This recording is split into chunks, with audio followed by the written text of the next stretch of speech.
Listeners of today's music, when hearing medieval music from the 5th to the 15th century for the first time, are often struck by the purity and simplicity of the sounds, as though it somehow resonates within us at a deep level. In ancient Greece, music and numbers were seen as an expression of the order of the universe. Using the intervals of octaves, perfect fourths and fifths, as only these were seen as consonant, pleasing to the ear, the Pythagorean system of intervals sought to capture this perfection with mathematical precision, based on how lengths of a string determine the pitch of sound.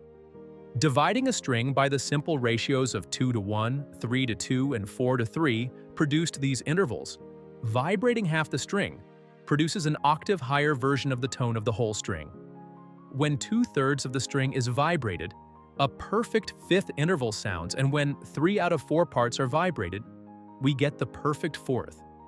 However, if we progress perfect fifths clockwise around our trusty circle of fifths, which is very close to 7 octaves, we find that we have overshot the final octave slightly and gone sharp. This leftover interval is known as the Pythagorean comma. The circle of fifths doesn't close up, but rather becomes a spiral of fifths. Does this mean that the universe is not perfect after all? In the Renaissance era, 14th to 17th century, new music genres emerged, new types of musical instruments were made, and there was increased mixing of music and musicians from different regions. As music developed in complexity, there was increasing use of the intervals thirds and sixths, which were considered dissonant under the Pythagorean model. New tuning systems were developed to address this challenge and to make it easier for musicians to change keys. Each involved a push and pull between intervals and compromised the accuracy of some intervals compared to others. Eventually, equal temperament was invented where each interval is the same length. This streamlined the changing keys issue but introduced a compromise, particularly for musicians playing fixed-pitch instruments like guitars and keyboards. Temperament tension.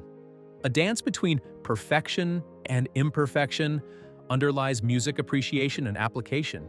An audience may appreciate the rawness of a live performance, which is not pitch perfect, but conveys an authenticity that pitch-corrected recorded music may not.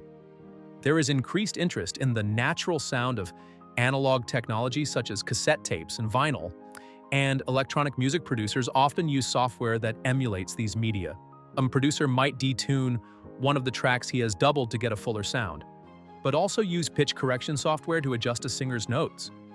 A singer will intuitively adjust her pitch to match the instrumental accompaniment, and experienced violinists and cellists will adjust their pitch according to what key they are in, which is not generally possible on fretted instruments and keyboards. Fixing tuning on fixed pitch instruments.